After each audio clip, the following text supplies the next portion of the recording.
मैंने देखा है कि बच्चों को ऑर्गेनिक केमिस्ट्री में रिएक्शन को लर्न करने में बहुत ही प्रॉब्लम होती है। वो बार बार रिएक्शन को पढ़ते हैं, बार बार भूल जाते हैं। तो मैं आज आप लोगों के लिए एक ऐसा ट्रिक लेकर आया हूँ, एक ऐसा मेथड लेकर आया हूँ जिस मेथड को अगर आपने जान लिया तो कोई भी केमिकल रिएक्शन को आपको याद करना चुटकियों का खेल हो जाएगा और आप भूलना भी चाहेंगे तो रिएक्शन को भूल नहीं पाएंगे। तो वो मेथड क्या है आइए जानते हैं। आपको क्या करना है, एक पेज लेना है, उस पेज पे 4 कॉलम बनाने हैं। ठीक है, एक कॉलम में लिखना है रिएक्टेंट, दूसरे में प्रोडक्ट, तीसरे में रीजेंट, चौथे में रिमार्क लिखना है। अब इतना बनाने के बाद आइए आपको एक एग्जांपल ही मैं समझाता हूँ कि आप रिएक्शन को कैसे लर्न कर सकते हैं। मान लीजिए आपको फिंकरस्टीन रिएक्शन लर्न करना है, तो पहले देखते हैं कि फिंकरस्टीन रिएक्शन क्या होता है। इसमें alkyl halide sodium iodide acetone के साथ रिएक्शन करके अल्काइल आयोडाइड बनाता है। ठीक है, तो ये जो आपका अल्काइल हैलाइड इसमें क्या होता है, रिएक्टेंट होता है।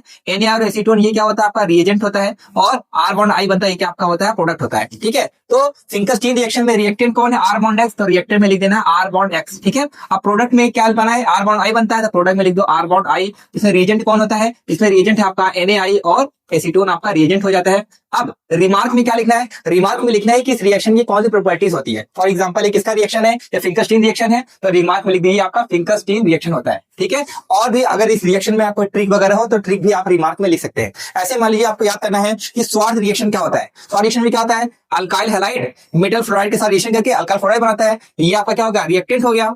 AgF आपका रिएजेंट हो गया, R बॉन्ड ऑफ क्या हो गया, प्रोडक्ट हो गया। तो आप साथ में लिख देना है कि आपको रिएक्टेंट में अल्काइल हैलाइड लेना है, आप प्रोडक्ट बनता है वो क्या बंद होता है, R बॉन्ड F बनता है। इसमें रिएजेंट में क्या लेते हैं हम लोग, सिल्वर फ्लोराइड लेते हैं। और रिमार्क में क्या लिख दी, किस टाइप का रिएक्शन है, आपका स्वार्थ रिएक्शन है। ऐसे आप जब ढेर सारे रिएक्शन को एक ही शीट पे लिख लेंगे तो उस रिएक्शन को लर्न करना, रिवाइज करना आपके लिए आसान हो जाएगा। होप सो ये तरीका आपको अच्छा लगा होगा, तो अपने फ्रेंड को भी शेयर करिएगा ताकि उसका भी एग्जाम में अच्छे नंबर आते हैं। तो ऐसे ट्रिक के साथ मिलते हैं हम लोग नेक्स्ट वीडियो में।